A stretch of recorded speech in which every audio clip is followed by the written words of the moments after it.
Alors bonjour à tous. C'est la deuxième vidéo que je réalise pour ce duel des légendes.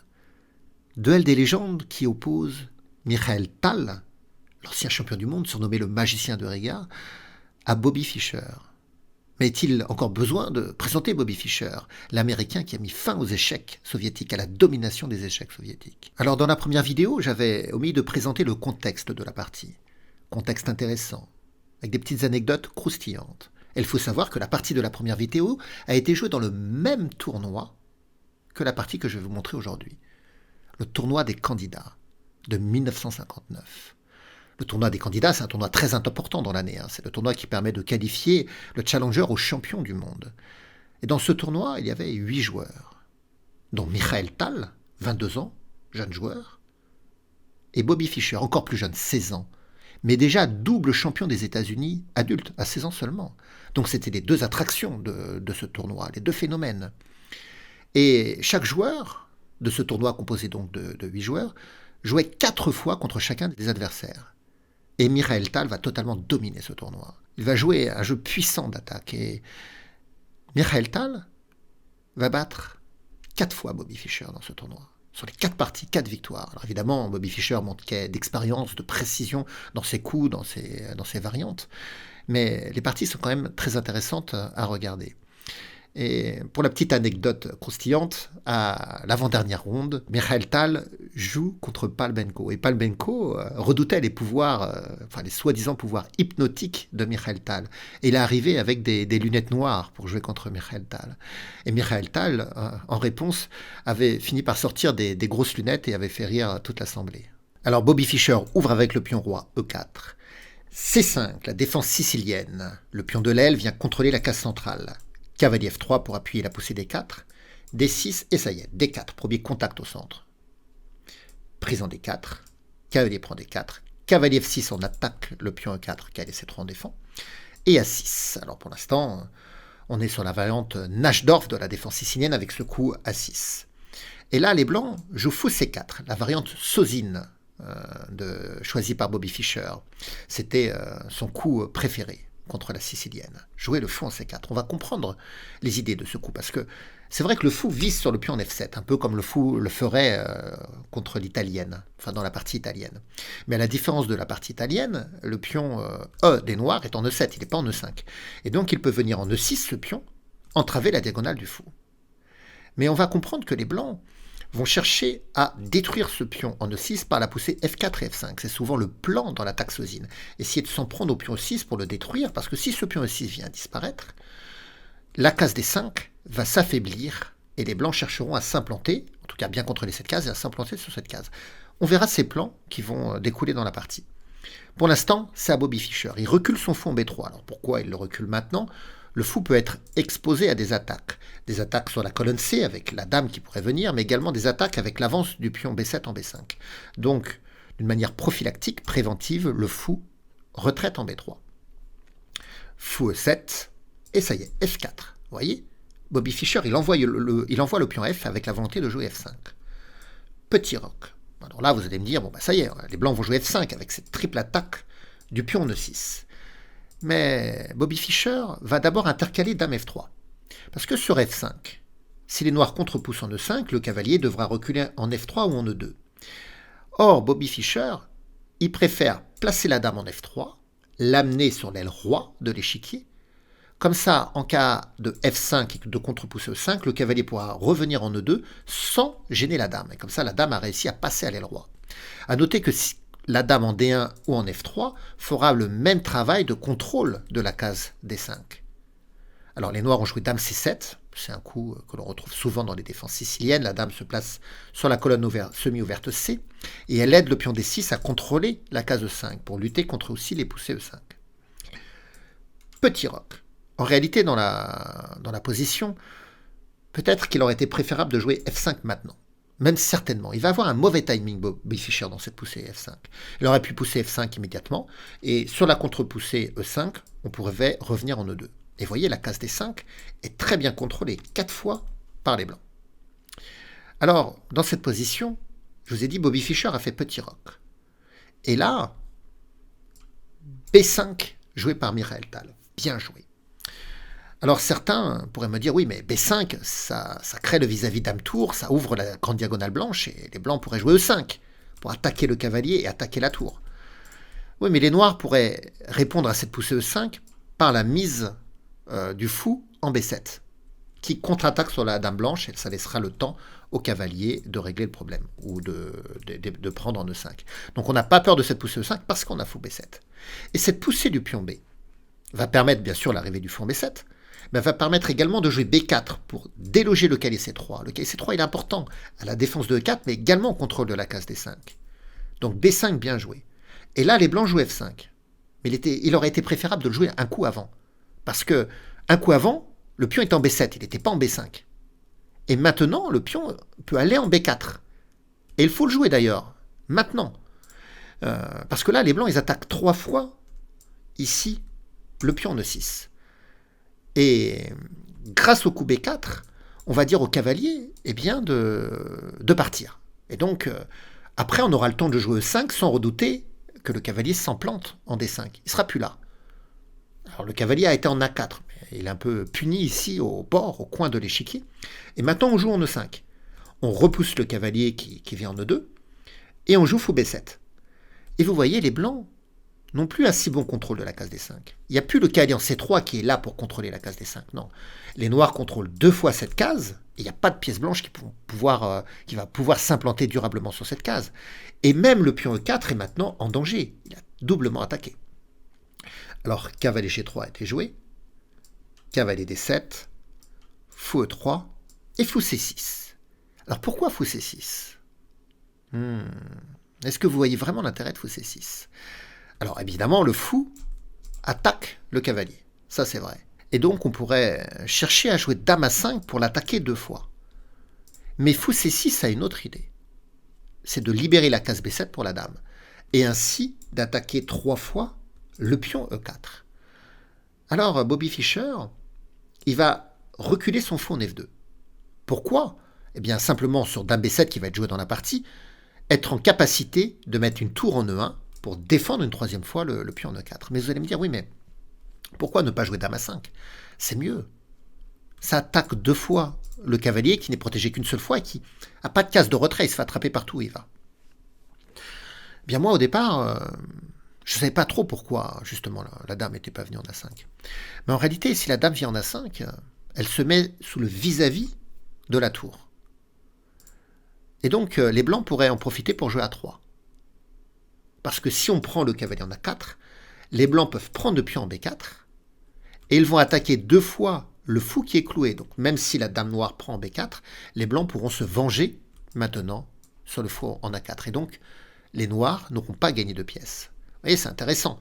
Donc sur dame à 5, on attaque 2 fois le cavalier qui ne peut pas être protégé immédiatement et qui ne peut pas se déplacer sans être attrapé, mais il y aura le coup à 3 pour préparer la contre-attaque sur la colonne A. Donc, Michael Tal est choisi dame B7. Alors ici, Bobby Fischer a joué tour F1 pour protéger. Donc il y a 3 attaques pour 3 défenses. Bon, très bien. C'est au noir de jouer. Alors, comment évoluer dans cette position ? Que joueriez-vous comme coup ici ? Il n'y a rien à gagner immédiatement. Il n'y a rien de tactique, on ne peut pas mater, on ne peut pas gagner du matériel, mais il faut savoir comment on débloque la situation. Quel plan on peut avoir, comment on va évoluer. Eh bien, je vous invite à mettre la vidéo sur pause pour que vous ayez le temps nécessaire à votre réflexion. Et puis, on débriefe après ensemble. À tout de suite. Alors, j'espère que les raisonnements ont été prolifiques. Ici, qu'a choisi Michael Tal ? Eh bien, il a choisi la percée des 5. Il ne faut pas oublier que les noirs, ils ont une majorité de pions au centre. Ils ont 2 pions de colonne centrale contre un seul. Mais le seul pion pour l'instant des blancs au centre, il tenait en respect les 2 pions noirs. Il bloquait le pion de 5 et il y avait ce contrôle de la case D5 pour que le pion D6 reste un pion arriéré. Mais maintenant, les noirs sont suffisamment armés pour réaliser cette poussée D5. Et donc, ils jouent D5 avec la volonté d'ouvrir la grande diagonale blanche. Parce que si les pions E4 et D5 disparaissent, le fou et la dame vont mettre en joue la dame blanche et le pion G2 derrière. Un pion très important, un pion du roc. Alors les blancs ont pris en D5, cavalier prend D5, avec l'idée de jouer cavalier F4 après, et avoir le fou et la dame qui vont attaquer la dame blanche, mais également le pion G2 avec l'aide du cavalier.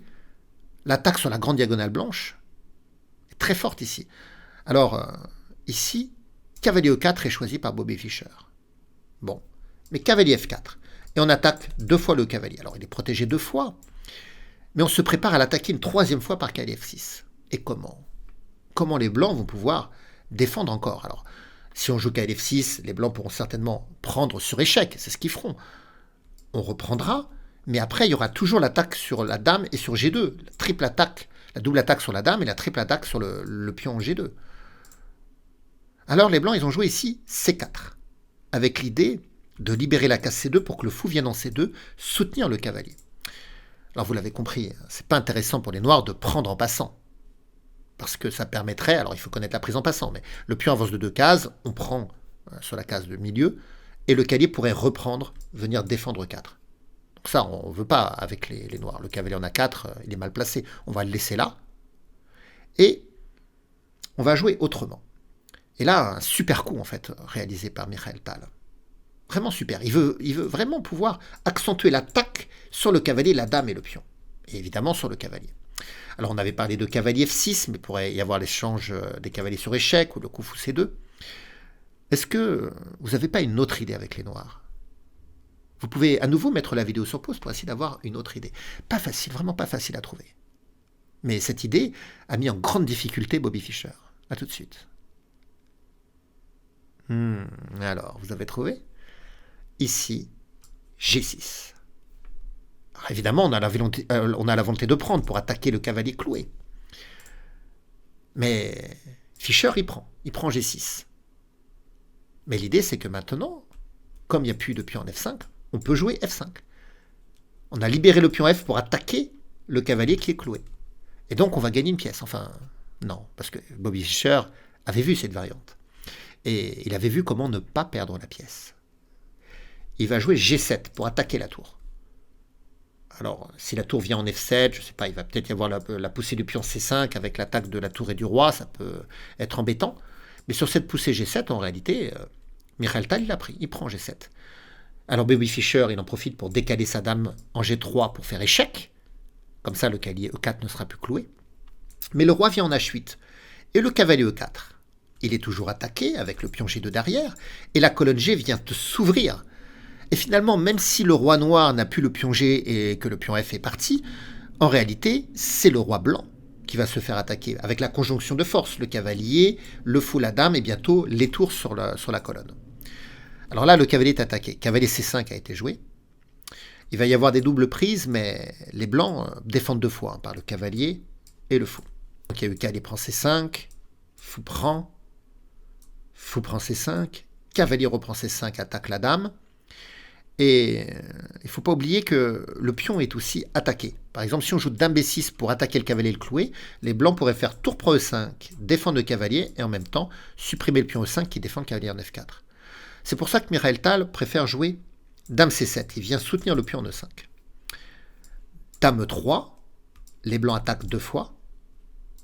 Tour E8, on défend 2 fois. Et là, comment défendre le pion G2? Il a attaqué 2 fois ici. Alors on pourrait s'intéresser peut-être au coup G3. Mais G3, ça permet de jouer cavalier H3 échec. Et là, où va le roi? Il ne peut pas aller en F2. Il est attaqué en G1. Le fou contrôle les cases H1 et G2. Il faut donc aller sur la colonne F. Mais après, on joue F4 et on va ouvrir la colonne F avec le vis-à-vis de tout roi. Ça va être trop dangereux pour les blancs. Donc dans cette position, qu'a choisi Bobby Fischer pour défendre G2? Il a choisi de jouer tour E2. Mais évidemment, il va perdre la qualité parce qu'il va y avoir cavalier prend, dame prend. Et là, Michael Tal, il est méchant, il fait maintenant fou prend G2.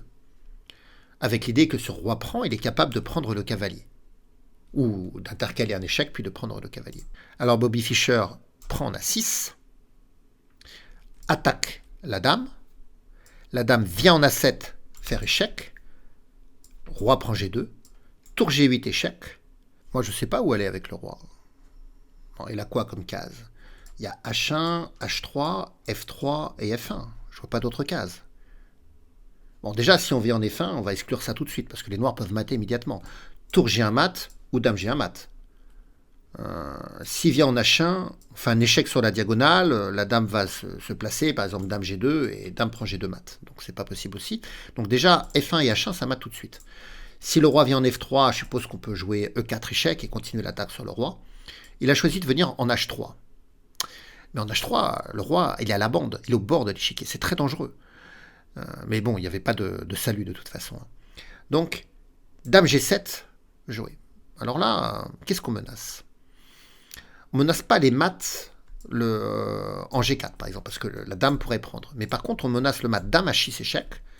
La dame viendra en H1, qu'on prendra la dame, ça attaque le roi et la tour coince. Alors Bobby Fischer essaye de parer au plus urgent et joue faux D1, avec l'idée que sur Dame H6, la dame pourra s'interposer en H5 sous protection du faux. Et là, comment a achevé Tal, le pauvre Bobby Fischer dans cette partie? Eh bien, en jouant le coup tour E6. Attaque le cavalier, mais ça c'est anecdotique. La vraie menace, c'est bien sûr de jouer tour H6. Alors là, sur tour H6, bon, de toute façon, après tour E6, les blancs ont abandonné, ils n'ont pas de coup pour lutter contre tour H6. La menace, c'est de jouer tour H6, donc. Et si la dame vient, déjà on peut gagner la dame, mais on a même mieux, on peut même mater. On va jouer dame G2 échec, puisque la dame, elle est plus en E2 pour contrôler la case. Elle est partie en H5, donc roi H4, et on va finir par dame prend H2 mat. Alors voilà, une très belle partie avec ce coup tour E6, donc, qui provoque l'abandon. Alors voilà, j'espère que vous avez apprécié cette deuxième partie que je vous présente dans ce combat des légendes entre Bobby Fischer et Michael Tal. Pour l'instant, nous voyons des victoires de Michael Tal parce que Bobby Fischer était encore trop peu expérimenté pour affronter le loup Michael Tal. Mais bientôt, nous verrons que les scores vont s'inverser. Eh bien, je vous souhaite une bonne fin de journée. Vous pouvez me laisser des commentaires, des pouces, partager la vidéo, tout ce qui peut aider la chaîne. Merci de votre soutien.